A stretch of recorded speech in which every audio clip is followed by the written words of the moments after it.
ব্যস্ততার কারণে নামাজ পড়ে না। আমরা কি সিরিয়াস? ভাই আমরা ব্যস্ত না? কথা বলেন না কেন? ব্যস্ততা কাকে বলে? আমার লোক কদিন চলেন না। কত মানুষ, আল্লাহর দয়া, আল্লাহর শক্তি, কত বক্তব্য এই পর্যন্ত আমার সাথে কইছে 1 সপ্তাহ থাকবো, 2 সপ্তাহ থাকবো, কয়ে নিয়ত করে আছে 2 দিন 3 দিনের মাথা আসতে গেছে না। ইডি হইতো না, বোধ সম্ভব না, এবার লগে থাকি না, দৌড়াইয়া কুল পায় না, বইয়া কুল পায় না, একটা কুল। হ্যাঁ, আলহামদুলিল্লাহ। কিন্তু এই ব্যস্ততার মানে কি নামাজ ছেড়ে দাও? তো এই জন্য বাপ আমার, আখিরাতকে সঙ্গে বানান, আল্লাহকে সাথে বানান, রাসূল সাল্লাল্লাহু আলাইহি সাল্লামকে আপন বানান।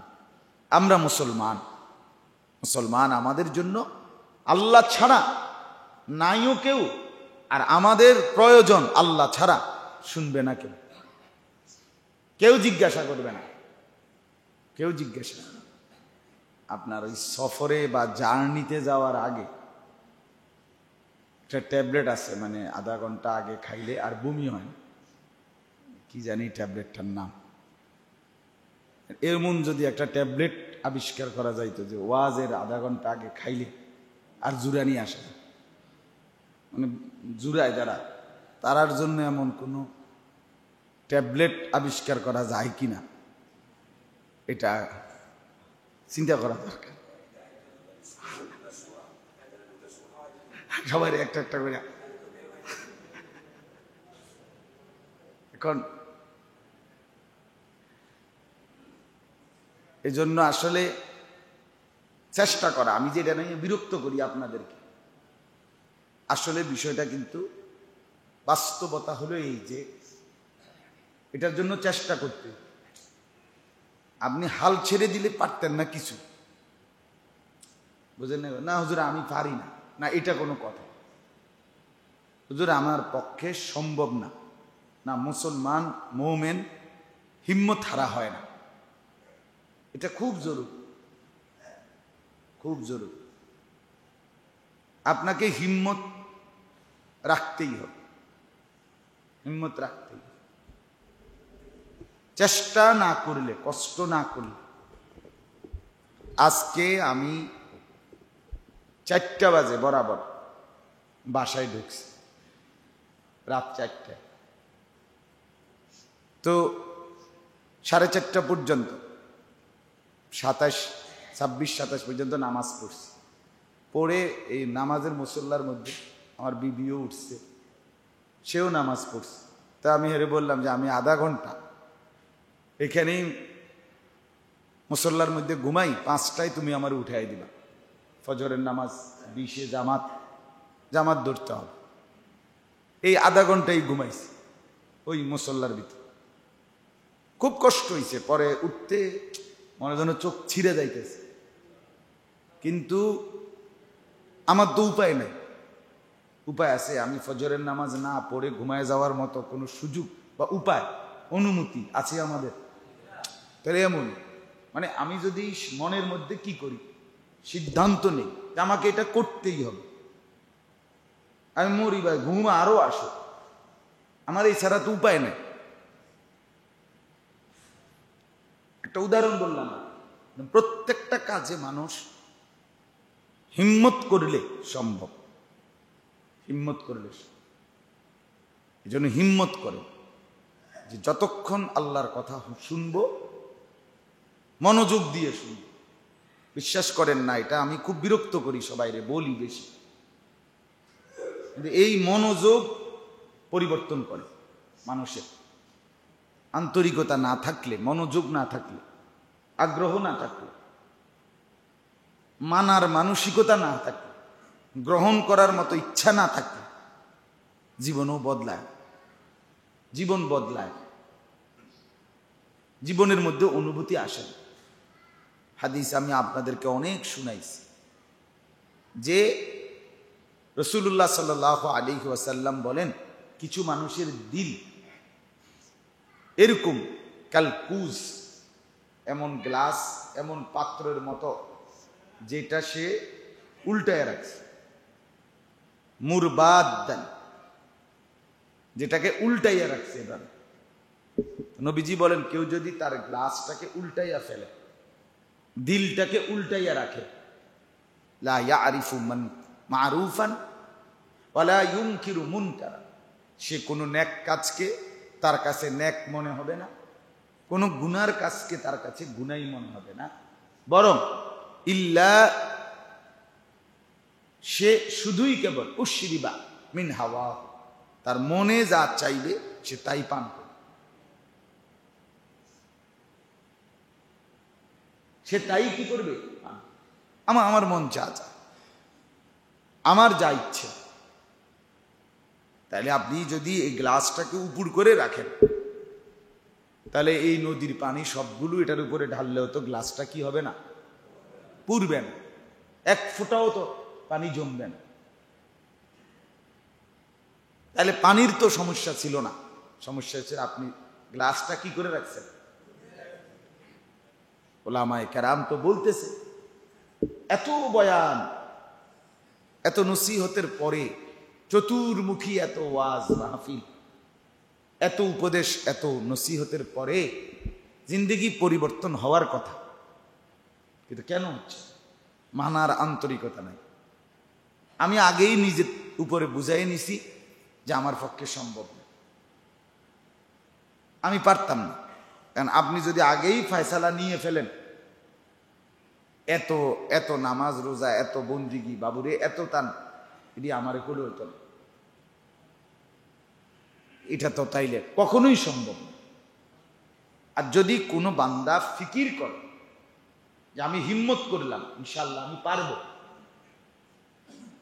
আমি গরু ছাগল না, আমরা মানুষ। আর আল্লাহ তাআলা এবং নবীজি সাল্লাল্লাহু আলাইহি ওয়াসাল্লাম সমস্ত হুকুম মানুষের জন্য দিয়েছে। এই শরীয়তের যত বিধি বিধান, এগুলা মানুষের জন্য না গরু ছাগলের জন্য? তাহলে আপনি মানুষ, আপনি পারবেন না কেন? কেন পারবেন না বলে? ওই যে গত সপ্তাহে আমার খুলনার হজরতের যে খাদেম আসছিল, ওই যে বই বিক্রি করলো, যে দেখছেন না, উনি আপনার ইংলিশে অনার্স মাস্টার্স করে, এই মাদ্রাসা ছাত্র না, হ্যাঁ, ইংলিশে মাস্টার্স করা ছাত্র। তো গত এক সপ্তাহ আমার মাদ্রাসায় ছাত্র শিক্ষকদেরকে এই বেচারা অজু, আজান, একামত, নামাজের সুন্নাত, মশক একটা একটা করে শিখাইছে। বিশ্বাস করে? অথচ সে অনার্স মাস্টার্স করা ছিল, কলেজের ছাত্র, কিন্তু তার চেহারা সুরতে বোঝা যায় কিছু, এক বিন্দু কেউ বুঝবে না, একদম শুদ্ধ উচ্চারণ। আমি সহ ছিলাম দুপুরবেলা, জোহরের পরে 1 ঘন্টা করে, এক সপ্তাহ তাকে গতকালকে শেষ করে গতকাল চলে গেছে।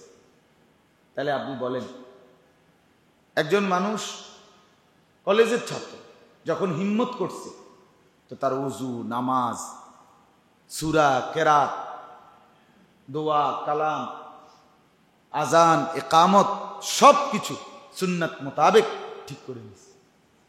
তাহলে পারবেন না কেন? সম্ভব না কেন? শুধুই হিম্মতের অভাব, মানসিকতার অভাব, সিদ্ধান্তের অভাব। এজন্য আমি সব সময় বলি, চেষ্টা করবেন আল্লাহর কথা শুনতে, মনোযোগ দিয়ে শুন, মনোযোগ দিয়ে শুন।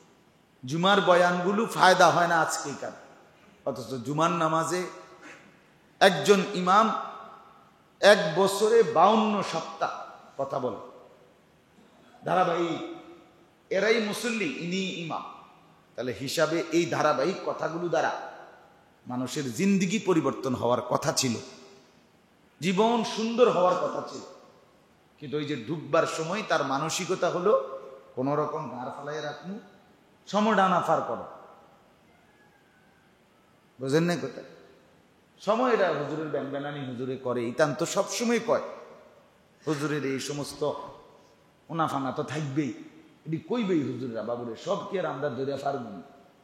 মানে যেটাই বলবেন, বেডিরে জিজ্ঞাসা যে ফেয়াজ করতে আর উনি কেন এইটা ছাড়া, তরকারি যেটাই জিঙ্গা কইছে কি এইটা ছাড়া, সব বাকি সব পারে।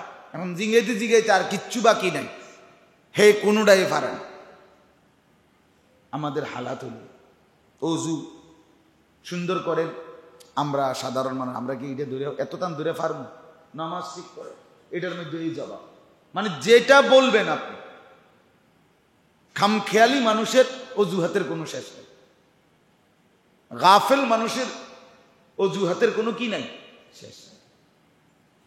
আর যখন কেউ মনে করে যে আমাকে এটা পালন করতেই হবে, আমাকে জান্নাতে যেতেই হবে, জাহান্নাম থেকে বাঁচতেই হবে, আমার আখেরাতের মুক্তি নিতেই হবে, আমাকে, আমার কোনো উপায় নাই, এছাড়া আমার কোনো উপায় নাই, আমি দুনিয়া থেকে চলে যেতেই হবে, চলে যেতেই হবে, কোনো সম্ভাবনা নাই যে আমি যদি 60 বছরও সুখে থাকি তবুও দুনিয়া শেষ হবে, আমি যদি 60 বছর ধারাবাহিক দুঃখে থাকি তবুও শেষ হবে, শেষ হয়ে যাবে, এখান থেকে চলে যেতেই হবে। এবং নির্দিষ্ট আখেরাতে জিন্দেগির হিসাব দিতে হবে। দুনিয়া কারো সুখের যত সুখ হোক এটারও শেষ আছে, কারো দুঃখ যতই হোক এটারও কি আছে, সমাপ্তি। বাসর রাতও ভোর হয়, জেলখানার রাতও কি হয়, ভোর হয়, রাত ফুরায় যায়, ফুরায় যায়, আনন্দ ফুর্তির রাতও সকাল হয়ে যায়।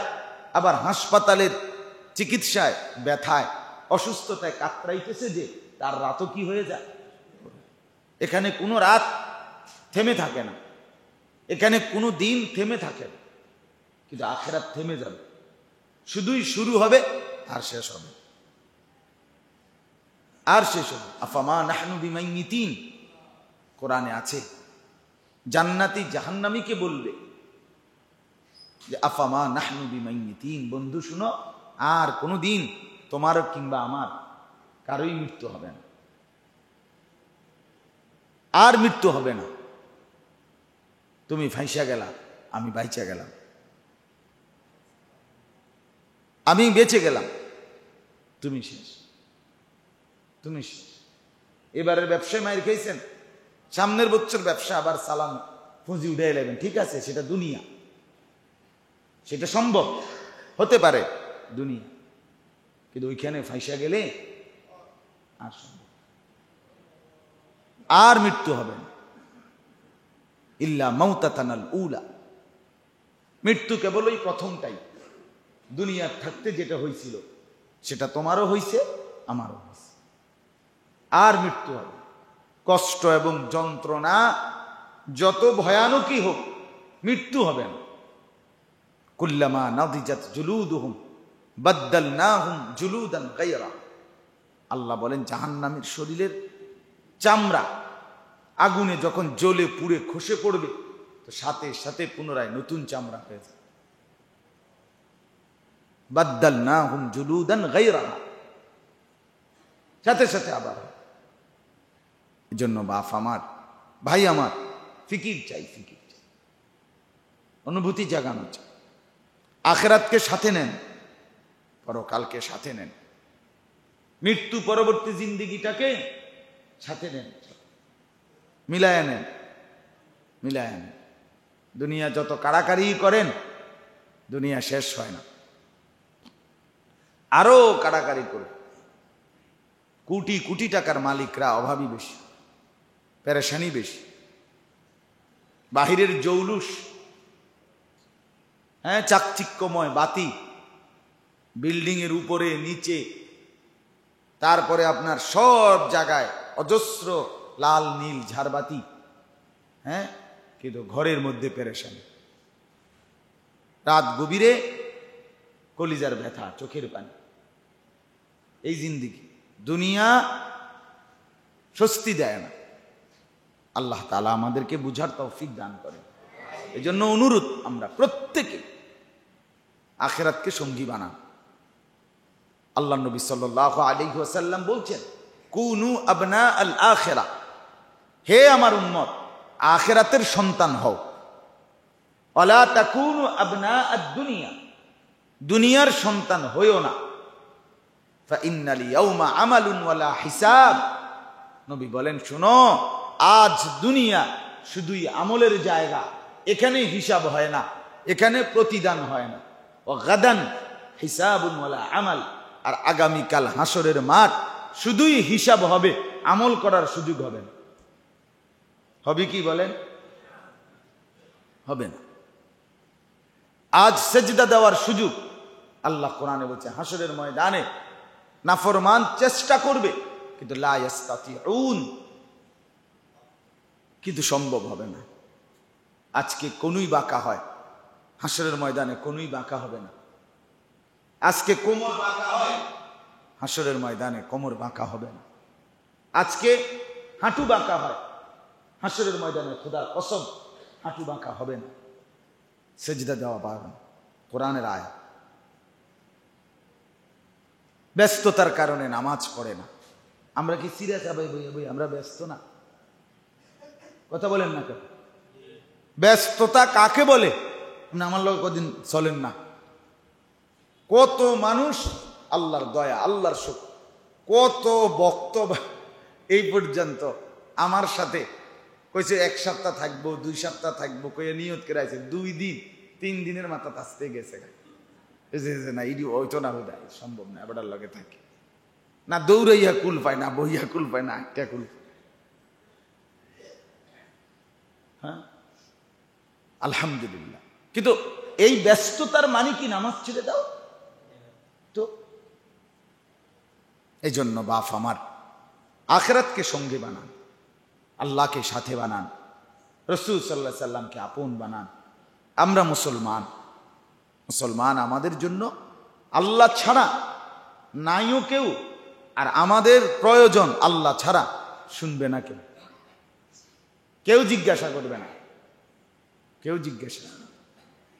হাকিমুল উম্মত মুজাদ্দিদুল মিল্লাত হযরত মাওলানা শাহ আশরাফ আলী থানভী রাহমাতুল্লাহ আলাইহি মুনাজাতের মধ্যে আছে, তিনি বলতেন, তু গনি হে और हम है बेनवा, कौन পৌঁছেগা হমে তেরে সওয়া। আল্লাহ আপনি হচ্ছেন অমুখাপেক্ষী, আর আমরা হচ্ছি চূড়ান্ত মুখাপেক্ষী। কোন পৌঁছেগা হমে, আর কে আছে মাওলা আপনাকে বাদ দিয়ে আমাদেরকে জিজ্ঞাসা করবে? কোন পৌঁছেগা হমে তেরে সওয়া, আপনাকে বাদ দিয়ে আমাদের জিঙ্গাই কে? আমাদের আপন আছেটাই কে? আপনি দিবেন না তো কে দিবে? মামা আপনি প্রয়োজন পূরণ করবেন না তো করবেটা কে? আমাদের তো আর কেউ নাই। এজন্য আল্লাহ তাআলার কাছে দোয়াও করেন, চেষ্টাও করেন, হিম্মতও করেন, আল্লাহ তাআলা তৌফিক দান করেন। আমার মুয়াজ্জিন সাহেব গত জুমায় আমারে মনে করায় দিছে যে হুজুর সূরা ইউসুফ বলা বাকি রয়েছে, ঠিক না বলছিলেন? এই জন্য পড়লাম 16, 17, 18 এই 3 আয়াত পড়ছি। আগের 15 নম্বর আয়াত পর্যন্ত সংক্ষিপ্ত তর্জমা, অল্প কথা বলা হয়েছিল। আজকে 3টা আয়াত পড়ছি সূরা ইউসুফের। আগে কি ছিল আলোচনা? আগের 15 আয়াত পর্যন্ত মূল কথা ছিল এই, হযরত ইউসুফ আলাইহিস সালাম স্বপ্নে দেখছেন। স্বপ্নে দেখার পরে ওনার আব্বাকে স্বপ্নটা শুনাইছেন। আমি দেখেছি 11টি তারকা, একটি সূর্য, একটি চন্দ্র আমাকে সেজদা করছে। ইয়াকুব আলাইহিস সালাম বাবা, তিনি বললেন, তুমি তোমার এই স্বপ্ন তোমার ভাইদের কাছে বলো না, তাহলে তারা তোমার বিরুদ্ধে হিংসা করবে। কেননা শয়তান মানুষের প্রকাশ্য শত্রু হিসাবে লেগেই আছে, লেগেই আছে। যে কোনোভাবে হোক সন্তানরা, বাকি ছেলেরা এটা জেনে গেছে, জানছে তারা, অথবা এমনিতেই তাদের ক্ষোভ ছিল যে আমাদের বাবা ইয়াকুব আলাইহিস সালাম, আমরা 10 ভাই বড়, সংসারের কাজ কর্ম সব কিছু করায় আমগরে দিয়া, আর আদর করে ছোট মিয়ার। ছোট মিয়ার প্রতি সবারই আদর। আমার ছোট ভাই সে যে কিছু পারে বা কিছু হে নিজে করতে পারব, তার আমার মা আইজও বুঝে নাই। তার 2টা বাচ্চা আছে, মানে আমার মা এখনো আমি যদি বলি মা এটা হেতে কর, না হুতে হেতে বুঝতো না, তুই করে, হেতে ছোট মানুষ। মারা এমনই হয়, বাবারা এমনই হয়। ছোট মিয়া কি ওটা ছোট, ওটা যদি 80 বছর হয় ওটা ছোট। গতকালকে আমি শেষ বয়ান করছি ঢাকা শ্যামবাজার সূত্রাপুর, মানে বিখ্যাত তরকারির বাজার, বিশাল আড়ত, ওই আড়তের ভিতরে। তো বয়ান শেষে অনেকে মুসাফা করতেছে, তার মধ্যে একজন বুড়া মানুষ, একেবারে বুড়া বেচারা, খুব আস্তে ঠোকায় আসছে, আমার সাথে মুসাফা করছে। বলতেছে ওদের আমার বয়স 96 বছর, বাস্তবিকও বোঝা গেছে। তো দোয়া করেন। তারপরে আমি আমার পকেটে তসবি ছিল, এটা আমি ওনার হাতে দিয়ে বললাম, চাচা এটা সারাক্ষণ পড়বেন, তসবি পড়বেন। হ্যাঁ, তো উনি তখন বলতেছে আমারে, হুজুর আমি কুমিল্লার ফোলা।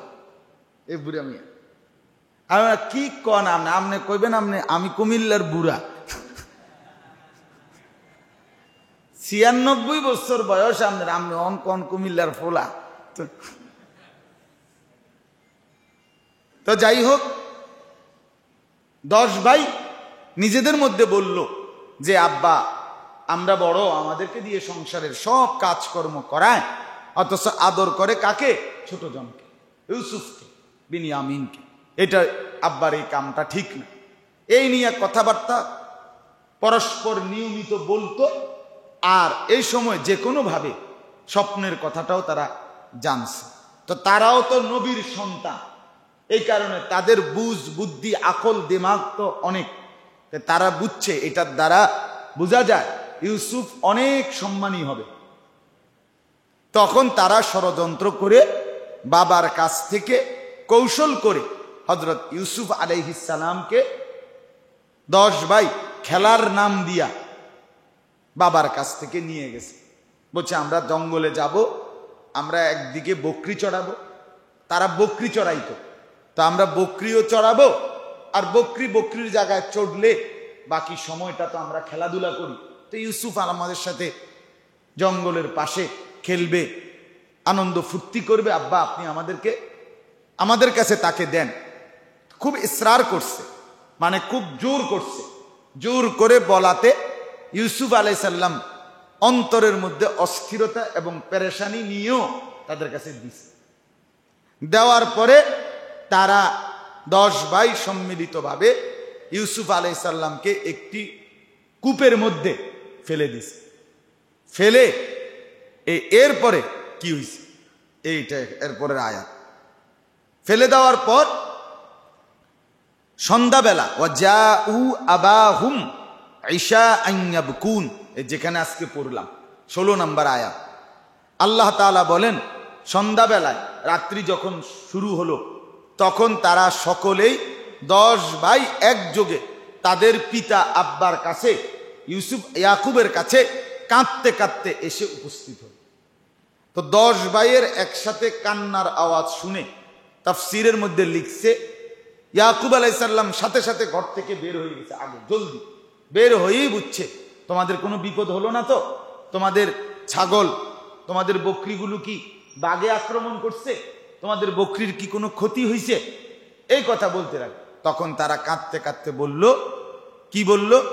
ক্বালু ইয়া আবানা, তারা বলল হে আমাদের বাবা পিতা, ইন্না যাহাবনা নাস্তাবিকু, আমরা তো একসাথে দৌড় প্রতিযোগিতা করছিলাম, নিজেদের মধ্যে দৌড় খেলা খেলতেছিলাম, দৌড় প্রতিযোগিতা করছিলাম। ওয়া তারাকনা ইউসুফা ইনদা মাতাইনা, আর আমাদের যেই আসবাবপত্র, মনে করেন গেঞ্জি, গামছা, রুমাল, আরো যা মাল সামানা, যেদি সফরের লাঠি, বকরি চড়াবার ইত্যাদি ইত্যাদি সামানা যেগুলো, এগুলোর কাছে ইউসুফকে বসাইয়া রাখছিলাম। ফাআকালাহু যিব, এরই মধ্যে আমরা খেলার মধ্যে ব্যস্ত, দৌড় খেলায়, তাকে কোন ফাঁকে যেন এসে বাঘে খেয়ে ফেলছে। নাউযুবিল্লাহ। বাঘে কি করছে? এরপরে নিজেরাই বলতেছে, এখনো ইয়াকুব আলাইহিস সালাম কোনো জবাবও দেয় না, কিচ্ছু বলে না, মাত্র ঘটনা কইতেছে।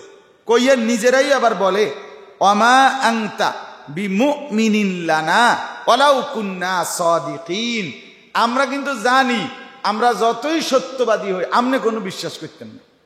তোরে জিঙ্গাইছি এটা কথা বোঝেন না? অপরাধী এমনই হয়। অপরাধী কি এমন, হে আগেই কি, না না আমি না, আমি না, আরে তুই না কে, এটা পরের কথা না। তো সে নিজেই বলতেছে তারা, ওমা আনতা বিমুমিনিন লানা ওয়ালাউ কুন্না সাদিকিন, আমরা যদিও সত্যবাদী, আমরা যদিও সত্য বলতেছি, এটা আপনি কোনো মানতেন না, আমরা জানি, আপনি বিশ্বাস করতেন। আমি এটার একটু ব্যাখ্যা আছে বলতেছি, এরপরের তর্জমাটা শোনেন। পরের লাইন, ওয়াজাউ আলা কামিসিহি বিদামিন কাযিব, এরপরে আল্লাহ তাআলা বলেন, কথাটাকে তারা আরো বাবার বিশ্বাসযোগ্য বানানোর জন্য তারা তাদের ভাই ইউসুফ আলাইহিস সালামের জামাটাকে সম্পূর্ণ আপনার রক্তে, মিথ্যা রক্ত, মিথ্যা রক্ত মানে তার গায়ের রক্ত না, বরং একটা ছোট বকরির ছানা, বকরির বাচ্চা জবাই কইরা এটার রক্তের মধ্যে সুবাইয়া এই জামাটা বাবার কাছে নিয়ে আসে। এই যে দেখেন রক্ত মাখা জামা। এরপরে ইয়াকুব আলাইহিস সালাম কি বললেন এইটা খেয়াল করেন, এটা আমাদের জন্য সবক। ইয়াকুব আলাইহিস সালাম বললেন, এই সব কথা তো উনি শুনছে যে আমরা কি দৌড় প্রতিযোগিতা করতেছিলাম, ইউসুফকে আমরা আমাদের মাল সামানার কাছে বসায় রাখছিলাম, তাকে আইসা বাঘে খেয়ে ফেলছে। এরপরে আপনি কিন্তু আমরা জানি যতই আমরা সত্য বলি আপনি বিশ্বাস করতেন না। এরপরে বলছে দেখেন রক্ত মাখা জামাটা, হ্যাঁ। এই সব বলার পরে ইয়াকুব আলাইহিস সালাম বললেন, ক্বালা বাল সাওয়ালাত লাকুম আনফুসুকুম আমরা। হযরত ইয়াকুব আলাইহিস সালাম ছেলেদেরকে বলেন, কখনোই নয়, তোমরা যা বলছো তা কখনোই সঠিক নয়, বরং সাওয়ালাত লাকুম আনফুসুকুম আমরা, তোমাদের মনের থেকে তোমরা যা ইচ্ছা হইছে এরকম একটা বিষয় তোমরা সাজায়া নিছো। এটা তোমরা কি করে নিছো? কথার ঢং, তোমাদের বলার ঢং, এটা এমনিতেই বোঝা যাইতেছে এটা বানোয়াটি কথা, অবিশ্বাসযোগ্য কথা, এটা বিশ্বাসযোগ্য কথা। ক্বালা বাল সাওয়ালাত লাকুম আনফুসুকুম আমরা, হ্যাঁ তোমরা তোমাদের নিজের মনে একটা কথা বানায় নিছো, এখন আমার করণীয় কি? ইয়াকুব আলাইহিস সালাম বললেন, আমি এখন কি করব? আমি এখন তোমাগরে লাড়ি লইয়া বাইরামু, অথবা শিক্ষারমু, অথবা দৌড়াদৌড়ি করমু, হই হুল্লুর করব, হাঙ্গামা করব না। আমি বুঝে ফেলছি তোমরা আমার এই ছোট সন্তানকে যে কি করবা, বড় মস্ত বড় কোনো ক্ষতি করবা, এটা আমার আন্দাজে হয়েছিল, সেটাই হলো। ফাসাবরুন জামিল, অতএব আমি সর্ব উত্তম সবর যেটা, সেটাই আমি আল্লাহর সামনে পেশ করলাম। সবরে জামিল, এই শব্দটা আমরা অনেক সময় শুনি না? অনেক মানুষ মারা গেলে মানুষের দোয়ার মধ্যে হুজুররা বলে, আল্লাহ মরহুমের পরিবারকে সবরে জামিল ইখতিয়ারের তৌফিক দান। কিন্তু সবরে জামিল মানে হলো শুধু সবর না, সুন্দর সবর। সুন্দর সবর কি বলতেছি তো। এরপরে আল্লাহ তাআলা বলেন, ইয়াকুব আলাইহিস সালাম বললেন, আমি তোমাদের এই কথা বানোয়াটির উপরে কোনো প্রতি উত্তর কিচ্ছু আমি তোমাদেরকে ধমক সমক দিলাম না, বাকি তবে আমি সবর করলাম। এরপরে বললেন, আল্লাহুল মুস্তাআনু আলা মা তাসিফুন, হ্যাঁ তোমরা যা বর্ণনা দিছো, মা তাসিফুন অর্থ হইল তোমরা যা ব্যাখ্যা দিছো, তোমরা যা বর্ণনা দিছো, এই সর্ব বিষয়ে পুরা ঘটনায় আমার সন্তানের ব্যাপারে আমি শুধুই আমার আল্লাহর সাহায্য প্রার্থনা করছি। আমি আমার আল্লাহর হাওয়ালা, আমার আল্লাহর হাওয়ালা করে দেব, আমার আল্লাহই দেখবে। এই মুমিনের সিফাত, মুমিনের গুণ, মুমিন মুসিবতের চূড়ান্ত পর্যায়েও আল্লাহকে ভুলে না, আল্লাহকে ভুলে না, আল্লাহকে ভুলে না। এবার ছোট্ট ছোট্ট কয়েকটা কথা শুনেন। এক নাম্বার কথা হলো, সন্ধ্যাবেলায় তারা আসছে, আসার পরে তারা বাবাকে বলছে ইন্না দাহাবনা নাস্তাবিকু, আমরা দৌড় প্রতিযোগিতা খেলতেছিলাম। ঠিক আছে, কোন মুমিনের জন্য, ইমানদারের জন্য। এরা কিন্তু ইমানদার, এরা কোনো কাফের না। ইয়াকুব আলাইহিস সালামের এই 10 ছেলে এরা কি কাফের? না না না, এরা ইমানদার, এরা ইমানদার। বাকি কথা হইলো শয়তানের ওয়াসওয়াসায়, নফসের কামনায় পড়ে তারা কি করে ফেলছে, মস্ত বড় অপরাধ করছে, গুনাহ করছে, কবিরা গুনাহ করছে। এবং এক গুনাহ না, এখানে তাফসিরে ইবনে কাসিরের মধ্যে আছে একসাথে অনেকগুলো গুনাহ করছে। শুধু ছোট ভাইকে কুয়াত ফেলে দিছে এই একটা অপরাধ না, আপন বাপের কাছে মিথ্যা বলছে, আপন বাপের মনে কষ্ট দিছে, আবার আইসা আপন বাপের সামনে মিথ্যা কাহিনী সাজাইয়া বলছে। আপন ছোট্ট ভাই যে মাসুম ছোট, তাকে আপনার জুলুম করছে, আপন ভাইয়ের উপরে জুলুম করছে, সেলাই রেহিমি আত্মীয়তার সম্পর্ক বিচ্ছিন্ন করছে। এরকম অনেক অপরাধ এক দুর্বলের উপরে কি করছে, সবল হইয়া তারা জুলুম করছে। এরকম অনেকগুলো অপরাধ এখানে একত্র হয়েছে, কিন্তু তারা কাফের না। তো এখানে তাফসীরের মধ্যে লিখছে এই ইমানদারের জন্য কোন রকম নির্ধারণ করা টাকা, নির্ধারণ করা হার জিতের পুরস্কার নির্ধারণ করা ছাড়া এমনিতেই ঘোড়া দৌড়, এরপরে এমনি দৌড়, তীরন্দাজি খেলা ইত্যাদি জায়েজ আছে। কথা বুঝছেন কি? নিজের শরীর স্বাস্থ্য সতেজ রাখার জন্য এবং ইসলামের জন্য, আল্লাহর রাস্তায় যুদ্ধ করার জন্য, ইসলামের জন্য যেই কোনো আত্মত্যাগ করার উদ্দেশ্য নিয়ে কোনো ব্যক্তি ঘোড়ার দৌড়, এরপরে এমনে দৌড়, অথবা এই সাঁতার, অথবা আপনার তীরন্দাজি খেলা, এটা মুমিনের জন্য জায়েজ আছে। কিন্তু শর্ত হইল কি করা যাবে না, নির্দিষ্ট কোনো টাকা পুরস্কার হিসাবে আগের থেকে চুক্তি করা হার জিতের শর্তে এটা নির্ধারণ করা যাবে। এজন্য ওই যে ছেলেরা নবীর সন্তান, তারা বলছে আমরা দৌড় প্রতিযোগিতা খেলতেছিলাম, এটা কিন্তু তাদের ওই দিনকার অভ্যাস না, এটা আগের থেকেই তাদের ছিল, এ কথা বোঝা যায়। আর এটা তো অনুমতি ছাড়া ইয়াকুব আলাইহিস সালাম নবী হওয়ার পরে এটার উপরে কোনো আপত্তি করে নাই, মানে এ কথা কোনো বলে নাই তোমরা যে দৌড় দিতে গেলা কেন। কথা বুঝেন নাই আপনি? এটা একটা কথা। 2 নাম্বার কথা হলো ইউসুফ আলাইহিস সালামের ব্যাপারে তারা বলল যে আপনারা এইমাত্র দেখলেন যে জামাটা আপনার মিথ্যা, মানে ছাগল ছানার রক্তে ভিজাইয়া আইনা বাবার সামনে পেশ করছে। এখানে একটা সুন্দর কথা আছে তাফসীরের মধ্যে, ইউসুফ আলাইহিস সালামের জামা, এই জামা মানে ইউসুফ আলাইহিস সালামের জামা অত্যন্ত বৈশিষ্ট্যপূর্ণ জামা। ইউসুফ আলাইহিস সালামের জামাই প্রমাণ করে দিছে 3 বার ইউসুফ আলাইহিস সালামের 3টা গুরুত্বপূর্ণ বিষয়। ইউসুফ আলাইহিস সালামের জামা এখানেও স্পষ্ট, উনার জামাটাই প্রমাণ করে দিছে যে ইউসুফ আলাইহিস সালামকে বাঘে খায় নাই। কেন? হযরত ইয়াকুব আলাইহিস সালাম এই জামা হাতে নিয়েই উনি শুধু এই কথাটা বলছে যে বাবা মাশাআল্লাহ, এই বাঘ অত্যন্ত বুদ্ধিমান এবং কৌশলী, শিক্ষিত, অনার্স করা, মাস্টার্স করা বাঘ, শিক্ষিত বাঘ। কেন? যেহেতু বুঝাই যাইতেছে বেচারা আগে ইউসুফ আলাইহিস সালামকে বসাইছে, বসাইয়া জামা খুলাইছে, জামা খুললে এক সাইডে রাখছে, এরপরে আগে খাইছে, এরপর আবার ওই জামাটার মধ্যে রক্ত দিয়া মাইখা দিয়া তুমগো হাতে তুল্লা দিছে। এত শান্ত ভদ্র, এতটা মার্জিত রুচির বাঘ কি আর পাওয়া যায়? নাই তো। কারণ কি? নয়তো এত একটা সন্তান আমার, তারে খাইলো, জামাটার একটা কোনা কুদ্দু ছিড়ল না, যেমনের জামা এমনে, তো বুঝাই যায় শিক্ষিত বাঘ। হ্যাঁ, বহাইয়া আগে সুন্দর করে খুলছে যে জামা খোলো তোমারে খামুয়া।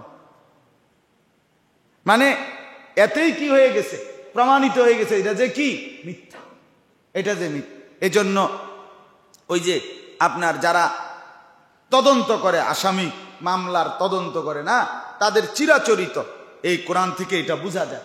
অর্থাৎ প্রত্যেক অপরাধী, সে যত বড় অপরাধী হোক, সে তার অপরাধের কোনো না কোনো চিহ্ন কি করে রেখে যায়।